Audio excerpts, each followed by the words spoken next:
Save Our Kids is an opportunity for you to be introduced to a few school and student helpers. If there is a space or a place to improve the lives of our children, we know a few families and business owners who have made it their business to answer the call for help and provide a solution to those challenges that impact our children and eventually us all. We could not just choose one kiddo to save, so we are asking for your help to reach more. Join Keeping Your Kids Safe as we identify some of the problems and share a few solutions that have been created just for you. Yes, just for you. Love Hello, it. friends. Like, put everybody up. Hello. How are you today? Why did I do that? That's very interesting that I'm doing this. All of a sudden, I just do the weirdest things. There we go. Hello, friends. How are you today? Good afternoon. Good afternoon. Yes, I just made it to the afternoon. Yes, welcome. As always, I'm always excited and happy to see the faces staring back at me who are all about saving our kids. So yes, thank you for spending your time with me. And I very, very much appreciate both of you. We're starting this year slightly different, but we're still going to move in the same motion. The whole entire goal is that we want to do what? Save our children. And that means that we have to understand what we're saving them from and what are we releasing them to go into, right?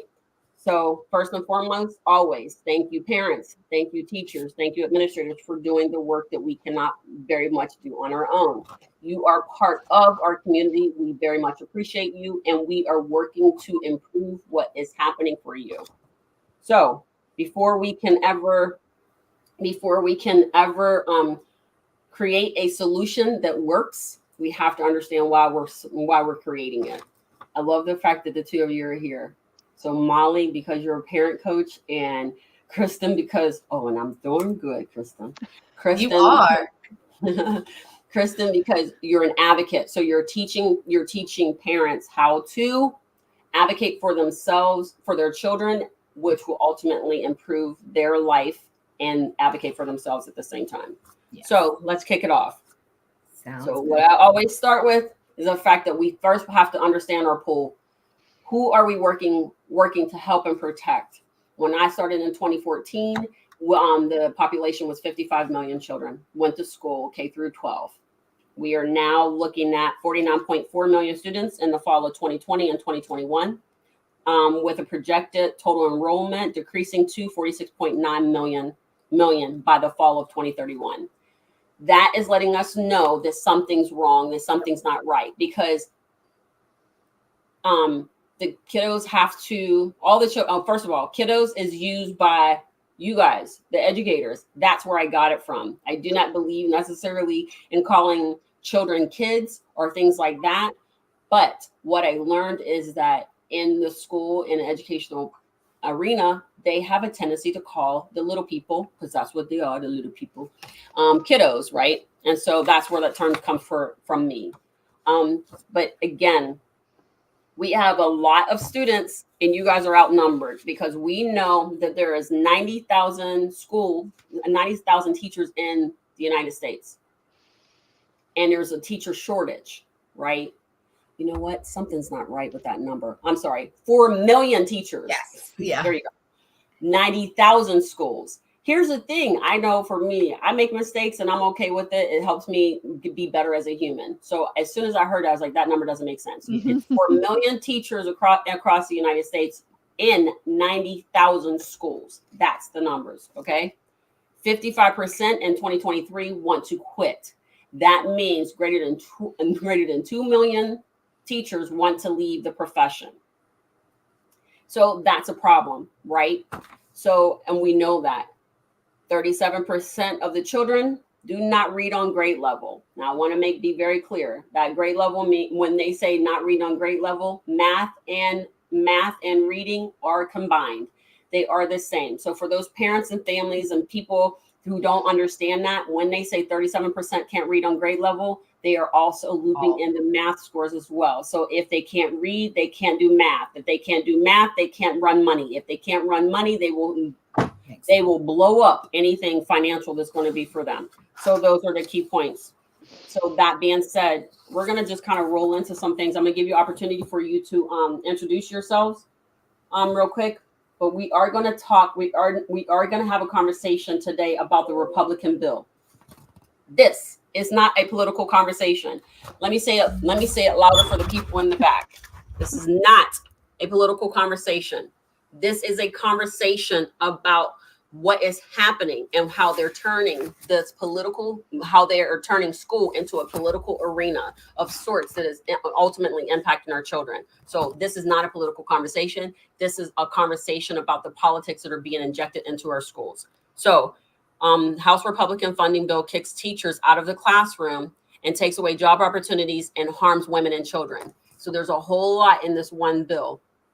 The one thing I will say, and I highlighted in red, in the midst of a teacher shortage, they have introduced a bill that would kick 220,000 teachers from the classroom. We are witnessing a widespread attack on public education that should horrify us all. So I started this last year, and I understood what I was here to do, and I'm going to continue to move in that direction, with that understanding, because ultimately, if you say 4 million teachers in the United States, 55% of them want to quit, and 220,000 of them are being removed. Who's teaching the children? Well, and better yet, now we don't have a teacher shortage because we have cut all the positions. That's my bigger fear. Where are these children going? Well, bigger It class literally sizes is the and- first sentence I wrote down. More than 200,000 less teachers. Right there is just disgusting to me. And I don't understand.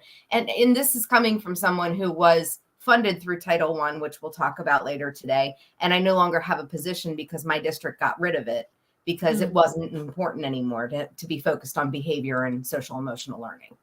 Well, So now you you're up struck a first. chord with me. You know that. All right. So go ahead, Kristen. Tell people who you are and why you are able to get on that soapbox, my friend. So the reason I'm home on a school day is because 2 years ago, I left public school education after 23 years.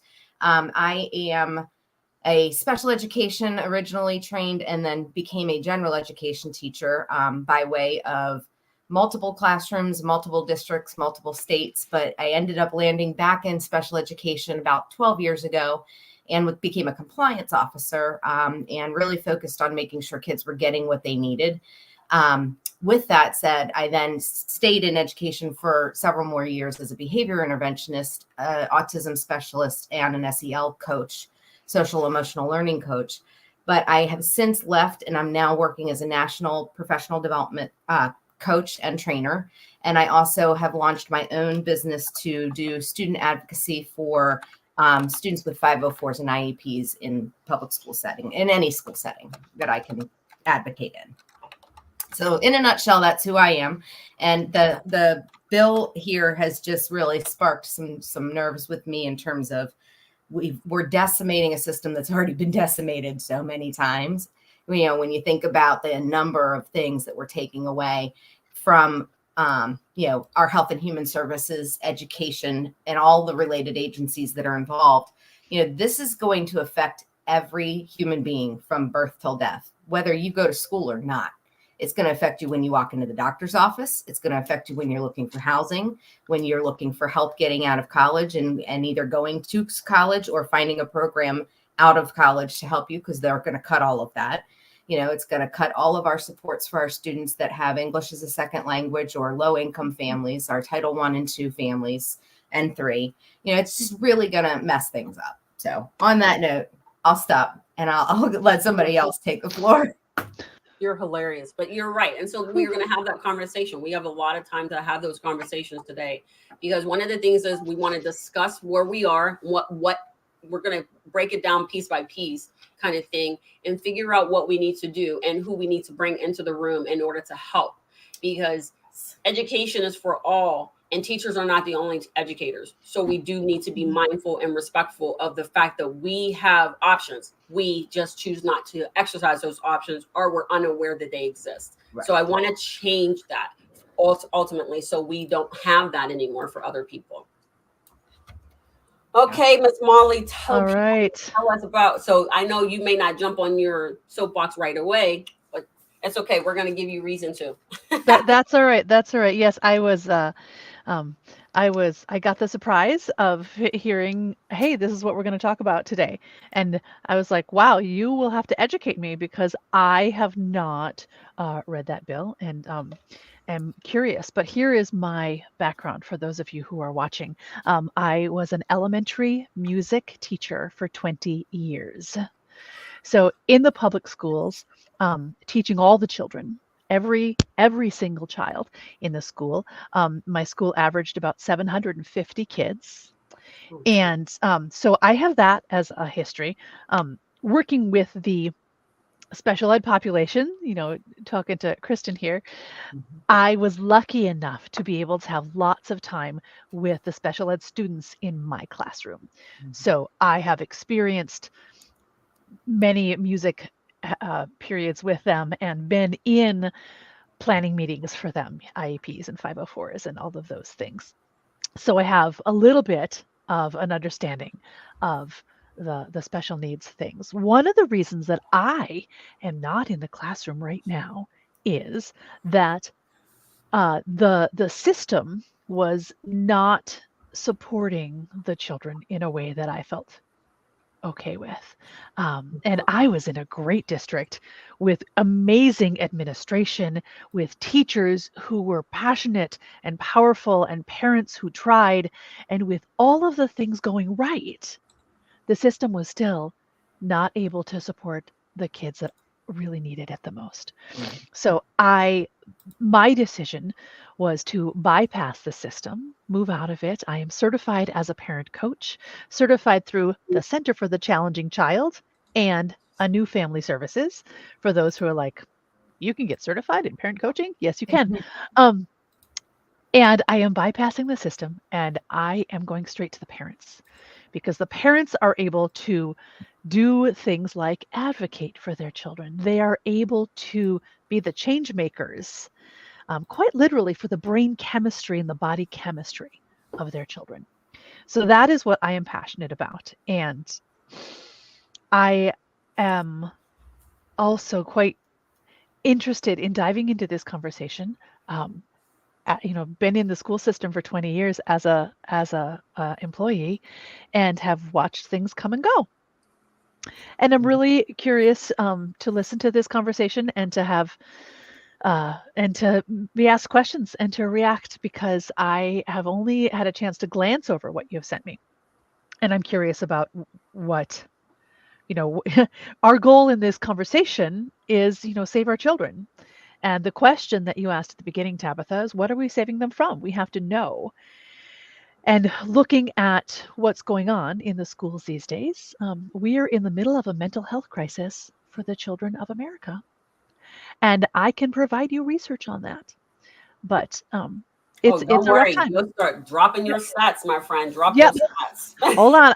Y'all talk and I will go get my piece of paper up, my document up with the stats that I have. Yeah, with stats. Okay, cool. So we got that. Okay. Yep. So my thing is I don't like that view.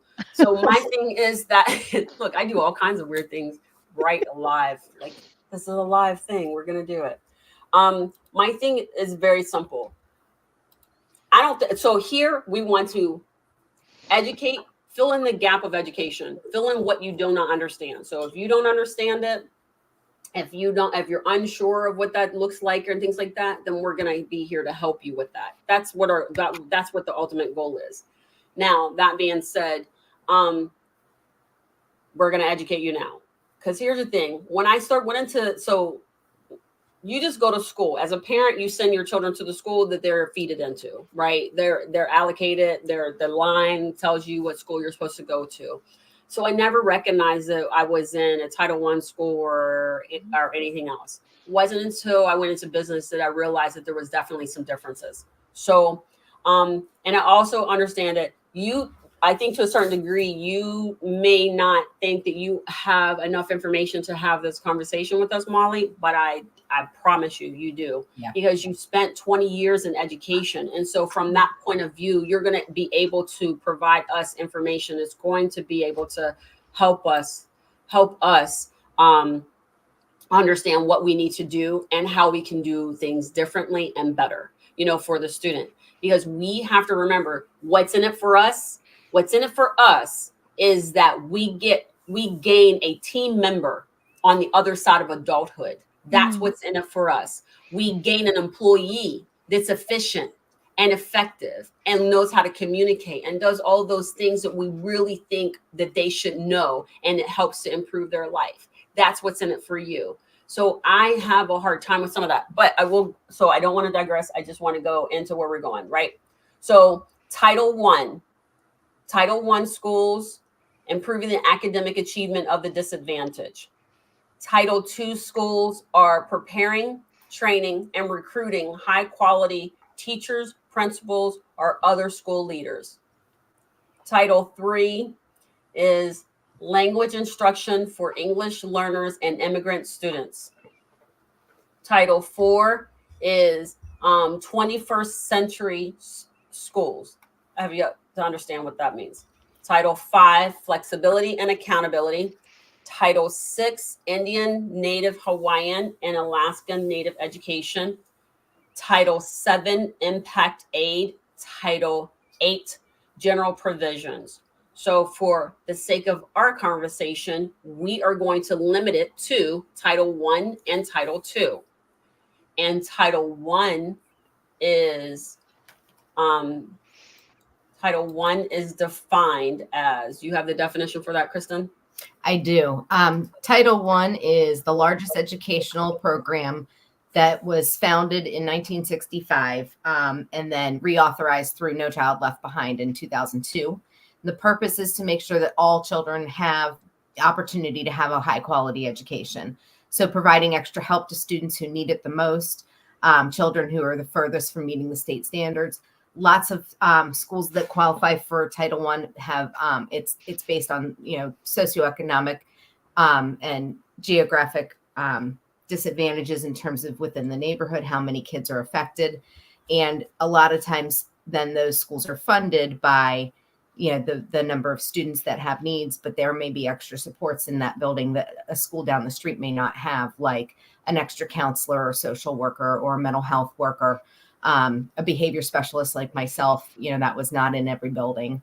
But the idea is that it works in the sense that the funds are dispersed to the schools, and those students, based on the number of students that have free and reduced lunch, then qualify, as Title I or not. Where I ran into issues with that is when I worked in a very large school system, and my school was technically Title I, but we were the 16th school that qualified out of, the 15 that really got the funding. So we didn't get funding, even though the 15th school and the 16th school were just pieces apart from each other. We didn't have those extra positions at my building like a Title I school would have. So we had to really get creative and think outside of the box. And I have to say that's where I learned and grew the most as an educator. I think that's where I learned I knew how to teach versus just the kids showed up every day and had fun. I actually said, oh, I can teach kids how to write and read. Yeah. So I just want to share all the information we have. You can look up. So anybody who's like, I challenge a number, go ahead, do it. You can go to research.com. You'll find a lot of the information there. You'll also find it I had it up and then it ran away. The other one is the Department of Education. So you do have, Department of Education. You have all the data and information. So I'm not telling you anything it's not out there and available. So here's what I will say. I was going to ask a question, but I'm going to start here. So the Title I schools get money. That is based off of the free and reduced lunch. So in order to qualify or become eligible to be a Title I school, you have to have a minimum of 40% on free or reduced lunch. Okay. So that being said, that means that there's a lot of schools, because I keep running into schools of 70-something% free and reduced lunch, things like that. So those are definitely Title I schools. But let's be very clear. your school being a Title I does not mean that your neighboring school is a Title I. So it's so inside the same district, you can have many Title I schools, but you can also have the other titles too that exist that do not impact. It does not pointing to low income. Yes. So it says more than 90% of the U.S. public school systems receive some sort of Title I funding. Okay. So what they do. My question is, with this change, you worked in a Title I school. Have both of you worked in Title I schools before? My kids both go to a Title I school, but I worked, my school that I worked in for 20 years was not. Okay. Kristen, you've worked in that. I've been in 4 states and yes, several types. So you've worked on both sides of it, yes? I've worked in very affluent, like the private school, the public school of the private schools kind of thing. And then I've worked at the other end of the spectrum where no one wants to step foot in that building. Yeah, because you're funny walking through the streets talking about it's all right. We'll see what happens, friends. You know, I got this. I can take care of myself. Don't worry about me. Right. Worry about yourself. Worry about yourself. So my question is, when you, from my standpoint, I'm saying to myself, if we are all low income families and we are sending our children into low income schools, don't we think that the low income people need more support than the more affluent schools? So why would you not? You're giving the schools, the way that they allocate the money is kind of funny, right? Because the Title I schools gets their allocation, but then the other affluent schools, campuses will pull some of their money and send it back to the school so that they can redisperse new money, same money, but just to help balance that out better. Right. And they're sending it in. They're sending it in for Title I schools to get additional money that needed to be allocated to them to begin with. Would it not be a better solution to actually put more resources in improving the development of those children specifically, so that you don't gain so many more under that same umbrella? Yeah. I mean, I feel like that's a no-brainer in the sense of like, that makes sense. So why would we do that? But at the same time, it blows my mind that we do these things through funding that shifts year to year. So there's no consistency then in any of our intervention process. And that's the biggest thing that I think that frustrates me. In the last district I was in, there are 30 some schools here in the district. Well, they're now all free and reduced lunch. Every student receives free and reduced lunch across the district. I can tell you right now, we have students that are coming from Figure 8 Island in Wrightsville Beach, and that's an island you cannot access publicly here because it's so affluent. And then we have students that are coming from trailer parks in, the worst of the worst neighborhoods along the Eastern Shore.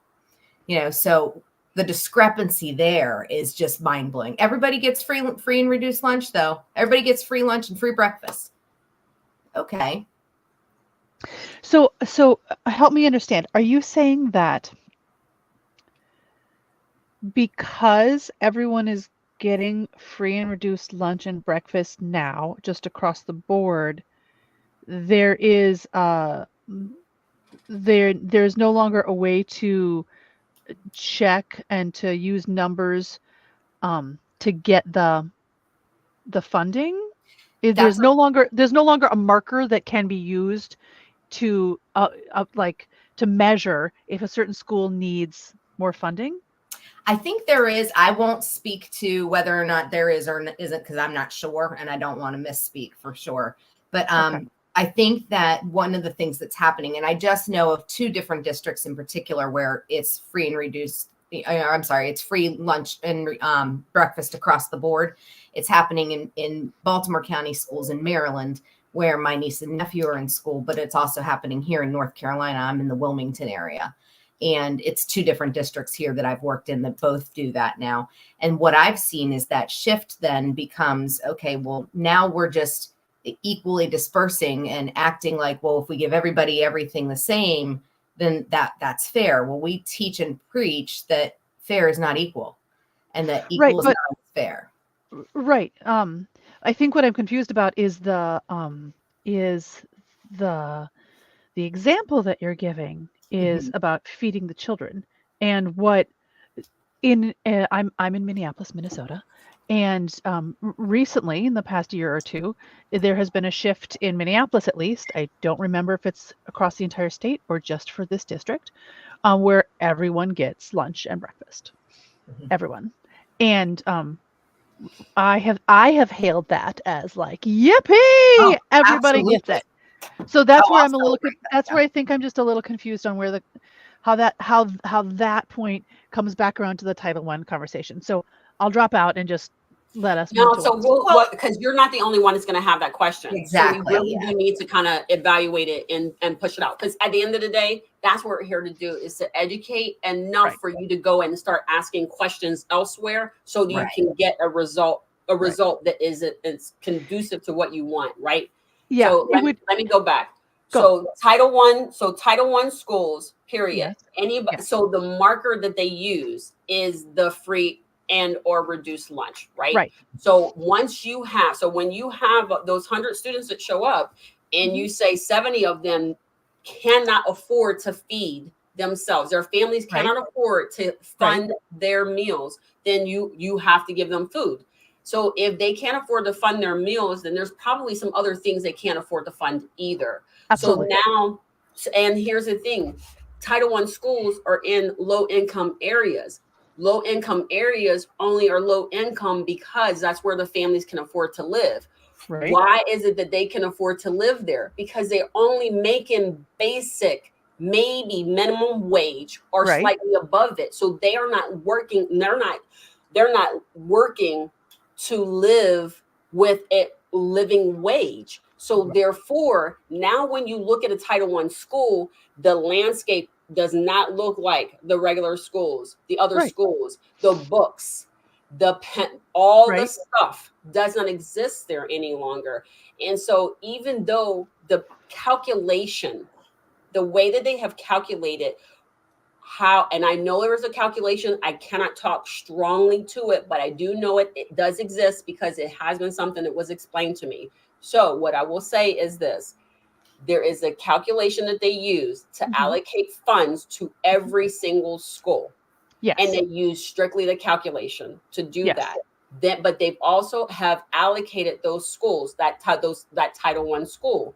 And then for there, if they have 15 schools and 5 of them are Title I schools, they're going to turn to those other 10 schools and say, we're going to give you your budget based off of the tax dollars that was paid from your community to pay for that school. I need you to use 80% of it and send me back 20% so that I can send it to the Title I schools who do not have the ability to generate that type of money that brings them in there. Right. Thumbs up. So how does that impact the child? Is that what you're asking? Nope. I'm just trying to clarify where we're so we're saying it's a good thing. What we're saying is, when we all rise, we all rise. Right. In this situation. However, my question was, and I think this is where the stuff came in, where confusion came in. Right. Go back to the question. Why would you not put more resources in a place where they need the resources because they cannot afford it at home? The ones who can afford it at home, allow them to handle that at home. Or why would you not stack the deck for those kiddos who are having more challenges? So who is not? So that's part of this bill under the Department of Education. Part of the cut that would occur. There's a $57.1 billion discretionary fund that is a cut of $22.5 billion from last year. It's a 28% cut in our Department of Education's funding. Okay. Okay. Thank you. So yes. So remember, I haven't read the stuff we're talking about. Right. You guys are going off on a thing, and I'm like, where? What are we talking about here? Right, But Molly, this is you're like good. I was the first time Christine and Tabitha showed me the bill, and I literally Okay. was picking my jaw up off the ground going, wait, no, this can't Okay, be so real. for Wait, this what? conversation, could you bring forward a couple of those points? Because other people probably haven't read what you've read. Well, Yes. no, wait. It was given to me the same way. And that's part of the issue, and that's one of the things I think we're trying to get organized, having this year-long theme and talking about and making sure. And I'm going on other shows and talking about this bill as well and writing Okay. about it as much as I can, because the thing is, I'm an educator who cares about this stuff and reads, goes looking for these things to read, and I didn't Okay. know about it. So that tell was- me again. I'm going to take notes. My paper and pencil. You're hilarious. What is I need to understand. I get I it. am an average Joe, right?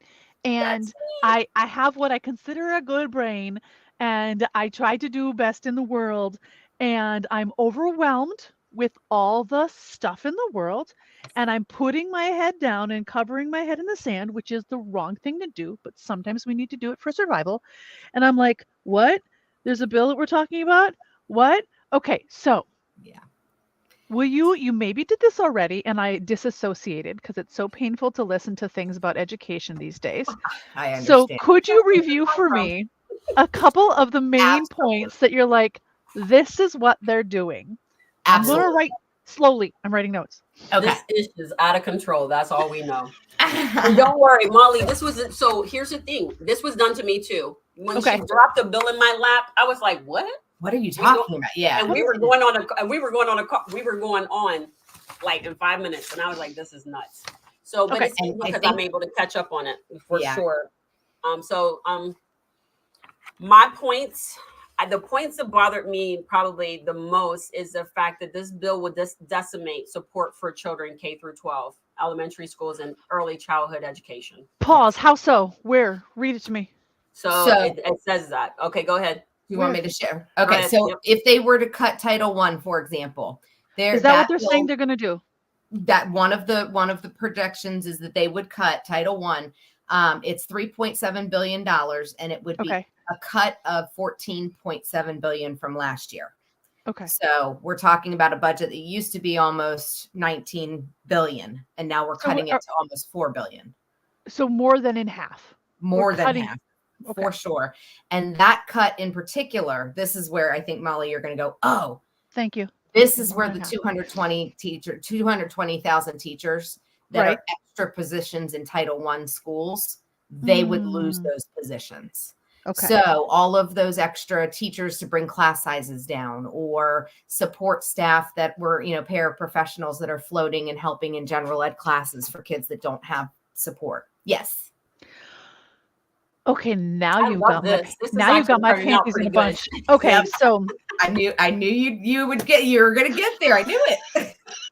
so for those of you watching who don't understand what extra teachers do, I'm going to just go for a minute, cut me off when you need me to stop. Do it. Okay. My very first year of teaching, someone asked me, Molly, if you ran the world, if you ran the school systems, what would you change? My very first year of teaching.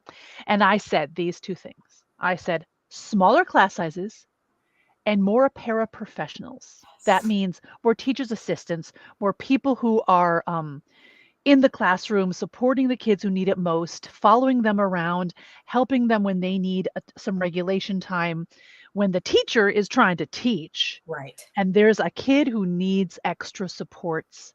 The paraprofessionals know them best and they take them where they need. They communicate with the teacher. The paraprofessionals are angels and they deserve more than they get.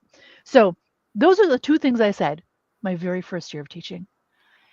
After 20 years, I say the same damn thing. Yep. Because Absolutely.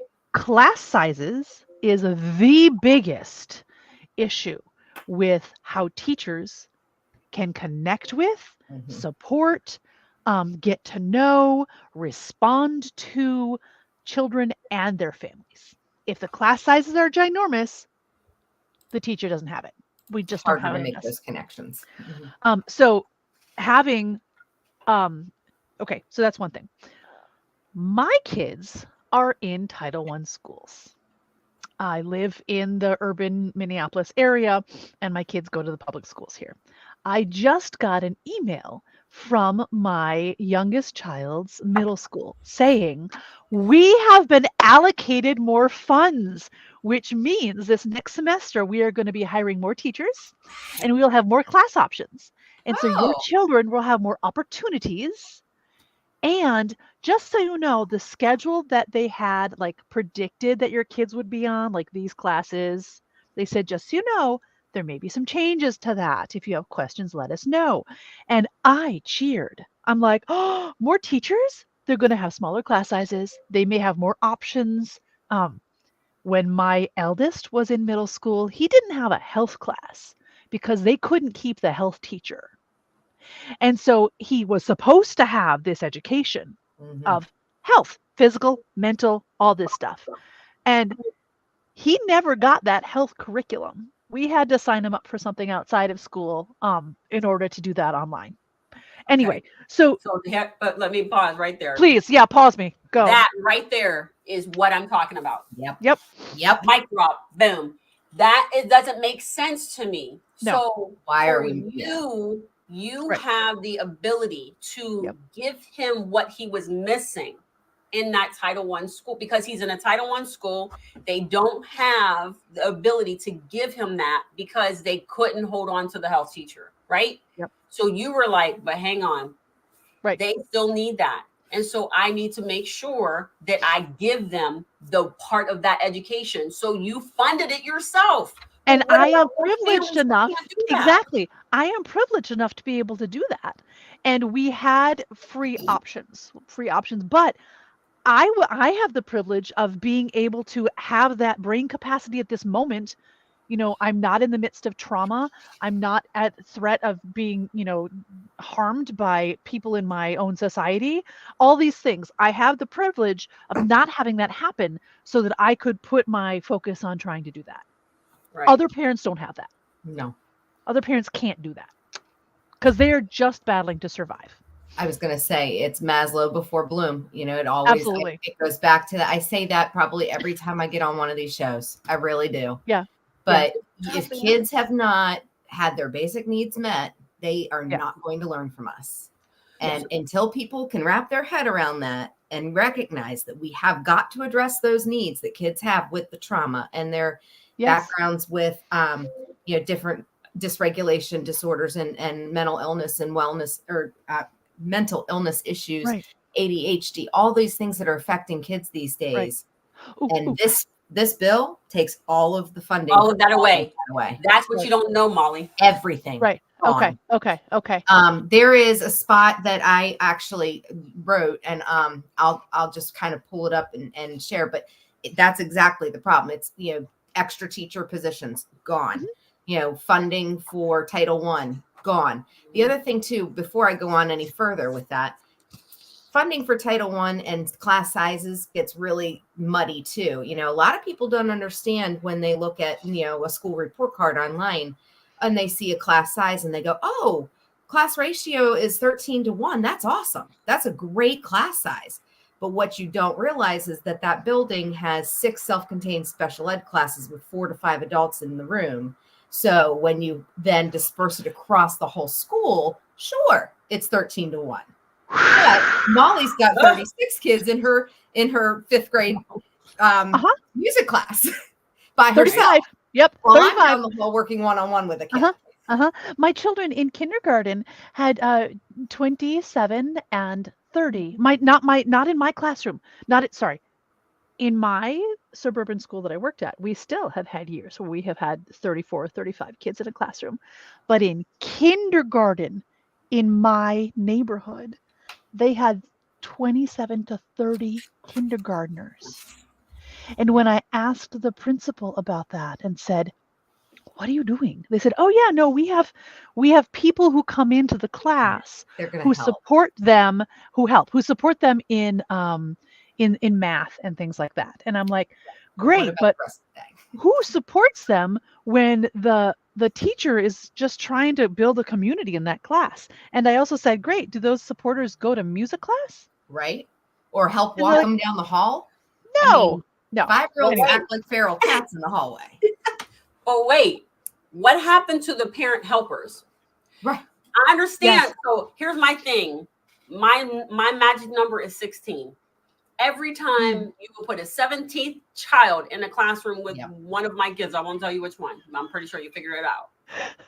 All of a sudden, the world would come to a screeching halt and everything would fall apart, right? The number was 16, right? But so I love me a paraprofessional all day long. They got my heart because they helped me during the most challenging time of my child's development. And I thought for sure I was going to lose my everything, my head, my body, everything. But what happened to the parents coming in to help? They closed the parents out. How do we get parents back in the classroom? Because I'm going to say, they're eliminating. So as she said, the bill includes $3.7 billion for Title I grants to local educational agencies. So they're cutting the Title I money, right? But they're eliminating social emotional learning grants. Gone. Okay. So my thing for social emotional, that's where I'm going. So here we go. Let's go like, on this ride. my foot is shaking right now. I know. I'm like, So look, you see me, what you noticed earlier, I was looking around. I'm looking for my fidget spinner because I'm like losing my crazy. Yeah. But my thing is it's harmful because we push the parents out and then so I'm a firm believer. Parent 1 is home. Parent 2 is school. The bonus parent is your community. Parent 1 is home. Parent 1 is doing the best that they can, and they're giving them all the life skills and all the educational things that they think that the school is missing in some cases, and they're just giving them living experiences and filling in everything that they can, value systems and family traditions and all these things, including education. They go to school, and remember, at school, you spend well over 2,000 hours. You spend away from your children 2,600 hours in a whole entire school year. And in a whole entire year, calendar year. That means your children are not with you. Where are they? That means they're with parent number 2, the school in most cases. So we have to be mindful of what we're doing. So why is it that why did the schools close the parents kind of out of the educational process? Why is it that they drew a line in the sand that says we no longer want a whole lot of parents supporting us? So there are 2 reasons that I'm aware of that I have seen. Okay, to speak from the side of the people within the schools, the 2 reasons that rolled out in my 20 years in the school that I worked at. One is school shootings, adults coming in and shooting children. And so things had to lock down. So they got much more careful about letting people into schools, even known people. So that is one reason, is that gun violence in schools, and I'm not talking kid to kid, I'm talking adults to kids. So that's one. Terrifying, horrible, all of that. The second is during COVID, everything had to shut down. And so things got shut off. Since then, things have begun to open back up again in the school that I am no longer in. I'm still in contact with people there, and it is slowly growing back. But the reality of crazy people who have access to guns is a big one. We don't need to go into it right now, but every single teacher walks into their classroom and knows has a plan for what they're going to do when the shooter comes. We all have a plan. And it's terrible. Part. Yeah. I get the part of the violence part, right? Right. I don't really see. So violence in some cases is a response to absolutely. a situation. Absolutely. Oh, no one really wants to talk about that. Go ahead. So I found some of my statistics, if I could give them. Go for it. Okay. In 2023, Scientific America reported this. Hospital admissions. Let's see. They reported on a 2021 survey that 88 children's hospitals reported an average of 4 teens per day admitted to inpatient programs. Wow.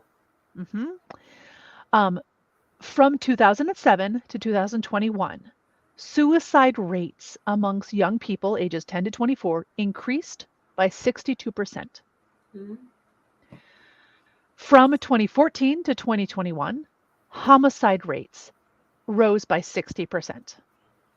Hmm. So we are in the middle of a healthcare crisis. In October of 2021, a national emergency in child mental health was mental health. Sorry, a national emergency was declared in child mental health, and you can Google that. The CDC has an entire report on all of that, but we're in the middle of this, and this is one of my passions. I got into teaching. I decided to teach after the Columbine shooting. Yeah. I was not a teacher, and the Columbine shooting happened, and I went, I got to get in there. Yeah. Oh, so you're a We're- fireman. That was like my third year, and I was Sure. like, what is happening? Yeah. Right. So you're a fireman. I guess Yeah. so. She runs in. She runs in. Why everybody else is running the other way, and Molly runs directly She's like, here I into go. the flames. Let's go in. We're gonna save some people. So, so I commend you for that. I think Thank it's amazing. My thing is that I could have helped you not be inundated by all of those parents showing up on the school grounds. Yes. Schools Right, do right. not have the ability to communicate effectively to the families that need to go Right. to where they need to go. When you Absolutely. have a bus accident, if you only contact those people, those families of the children who are on the bus and tell them, I need you to go to the hospital. Right. And everybody else receives a message that says, your child is not part of this accident. Please do not come to Don't the show school. up.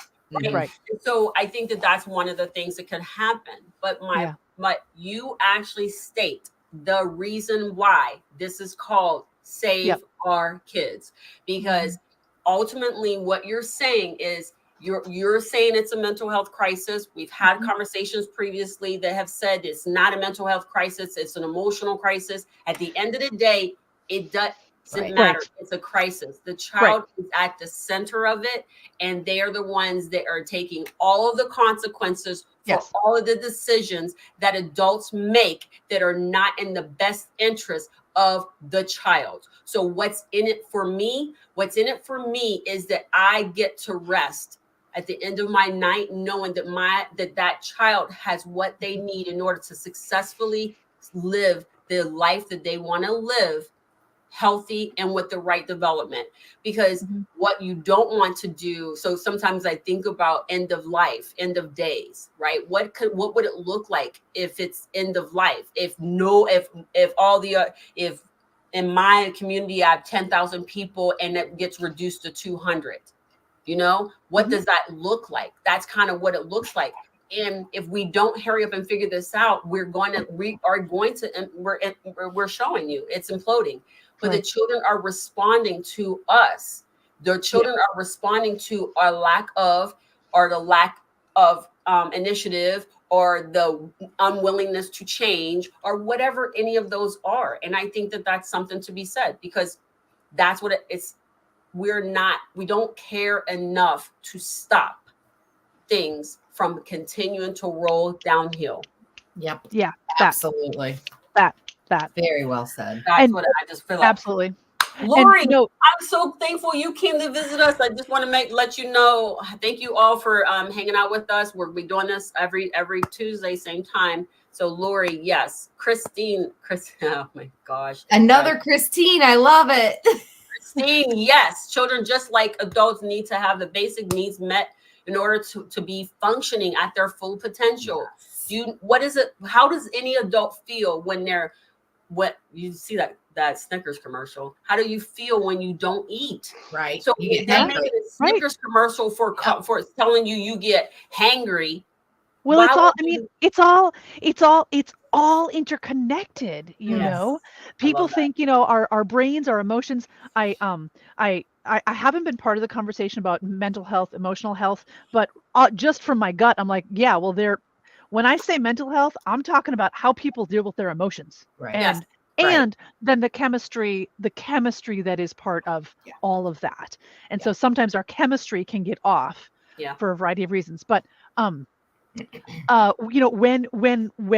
that Snickers commercial, when we are hungry and we are hangry, it's all body based, right? The brain is part of our body. Yeah. They're not disconnected. I love what Lori said. So schools are not getting how critical it is to connect emotionally and individually with the students. One point, Lori, we don't have what we need. Like, Yes. we have gotten training backwards and forwards that, at least in my experience, I guess I can only speak to my experience, okay? In my experience, we have been hit over the head with, it only takes one adult to make the difference in a child's life.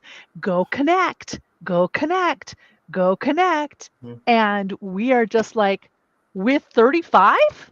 Right. With 250 a day, which is what I saw. And so, yes, the question comes to mind. Perfect, Lori.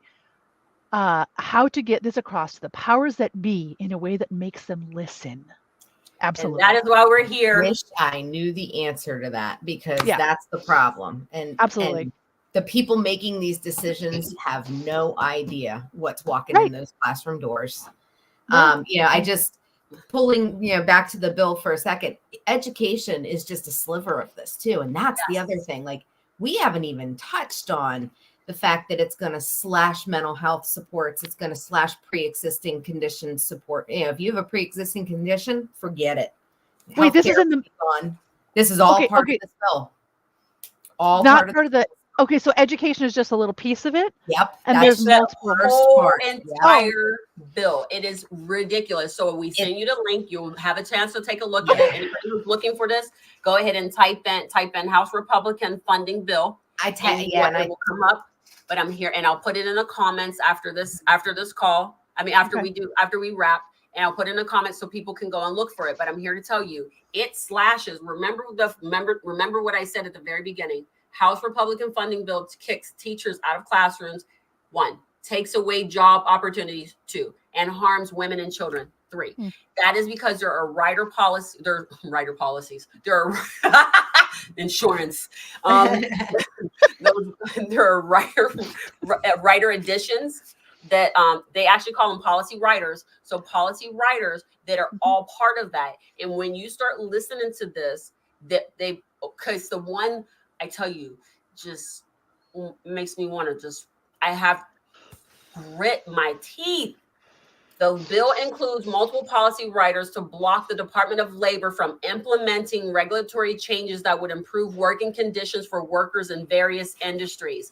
So as I figure out how to breathe, my concern is you. Because with them putting those type of things in there as a policy writer, that means that the mental health crisis that the teaching staff is currently dealing with is going to be largely ignored and erased, because there is they're taking away, what did he say? They're taking away the regulations, the regulatory changes. They're not gonna. So if you have mental health problems and you need to be out for 5 days, and one law says that you're supposed to make accommodations, and then they say, oh, based on this, I don't have to, you're done. That's what's about to happen. So and that's where I flip out. Like, that's my compliance piece comes raging, and I'm like, it's against the law though. Not if they change the law. It's a new law. It's going to be a new law. Supporting kids that go to college, gone. Pell Grants, gone. Elderly support for low income, gone. Prenatal care and services for children in poverty, gone. So basically, you have to have a kid, but once they're here, we're not going to do damn thing to help you. So good luck. Good luck with that. And then, but okay, so as we start to wrap up, because now we're going to leave everybody with options. What do you need to do as a parent, as a teacher, as administrator? Things that, first of all, one of the things, and so just think about that, ladies, because when we do, as we go around, I want you to give at least 1 to 3 points as to what people can do to help themselves to overcome what's coming down the pipe, or what's potentially coming down the pipe. Because right now, this is not law. They are just putting it in as a bill for review, right? So one is you need to begin to educate yourself on this bill. So I will go ahead and place that link in the on the video for LinkedIn and for YouTube, so you can go and search it out and start doing your research on that. Two, the one thing I would like to see from both of you, or hear from both of you, is have the ability to let them know what options as a parent do they have to go and be a part of their child's education. I do recognize that the school is apprehensive to allowing adults or other people in the building, but there has to be a way for you to be able to, she'll pop back on, I think. There has to be a way for you to be able to go out and work with the schools to support your child and things like that. So I would like to hear from you and Molly, if possible, about one or two things that they can do for that. And then the third one is that come back next week, because we're going to continue these conversations, because there are going to be new people and more people that will show up and should provide us more information as to how to do this. Educate yourself so that you can educate your child and prepare them for what's coming next. Because if you can't afford for your services to be cut now, when they get cut, what are you going to do? Those are options that you have to examine them. And now is a very good time to actually start this process. So go ahead, Kristen, give us some pointers. It's funny. The very first thing I wrote down was educate yourself and vote. That's the first thing. People need to not only get involved, learn what's going on, but then go do something about it on election day. Don't sit at home going, man, that's going to suck when that goes through. Do something about it. Don't sit here waiting. Speak up. Research how you will be impacted, how your families will be impacted, how your children will be impacted. The other thing is, as an advocate for students with special education and 504 needs, I want to remind parents, those laws trump other laws. So if your child has an IEP and is not getting what they need, you have legal ramifications that you can take to make sure they get those services. So do not assume because the school is not appropriately staffed, or there isn't a position filled, or they have an increase in class sizes, that your child's plan is no longer available. That their plan is still to be implemented as written, regardless of what the school is able to provide or not. So being able to stand up and say, time out, this is what my child needs, is very important. So please feel free, if you're in that situation and need help, reach out to me. I'm happy to help you with advocating with schools. But as Tabitha said, also just keep listening and following us and paying attention to these conversations as much as you can.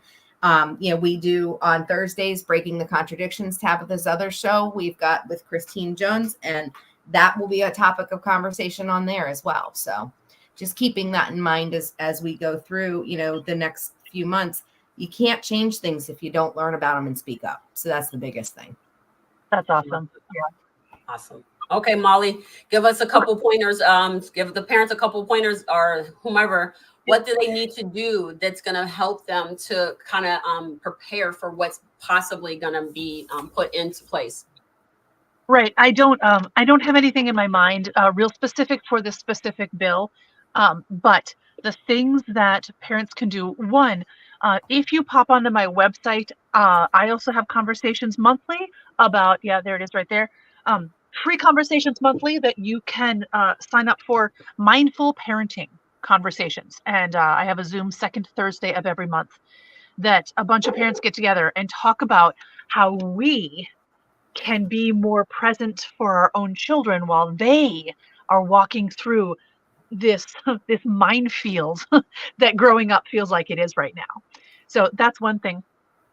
Tips that you could do today just for the mental health of your kids. Make sure you find ways to see them, and notice them. I could tell you why, but I'll just say, see them and notice them. Say something to them like, hey, this morning when you ... I felt so good about seeing that because it shows me that you really care about ... Something where you're just giving a notice of something they did, or, wow, you look really happy right now. What is making you so happy? Or if they're in the middle of not feeling happy, just say, oh, you're having some big feelings right now.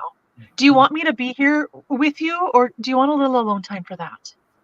Those little things that sound so easy have a huge impact on the instinctual part of their brain, which then the instinctual part of their brain has a huge impact on their brain chemistry. So there we go. Awesome. I am so glad that you two were able to join me today, and we were able to go over some things and hang out a little bit in a non-political conversation. It's not about politics. It's about what is happening because they're trying to make it more political. So I thank you all for spending the time with us. At the end of the day, thank you very much for coming back, Molly. I think that this is a conversation going to happen for the whole entire year. It's not going to be consistently only just the one thing. So there's many pieces of it. So we really do need to help educate and provide a solution, a way forward for those children, because it is our job to save our kids. They need to survive us even after it's all said and done. So until next time, remember, words are power. Please use them wisely. Thank you for your time today. We appreciate the support and look forward to you visiting us again next week. Same time, same place. Until then, words are power. Please remember to use them wisely. If you have an interest or like to be on our live show, please let us know and send us a direct message.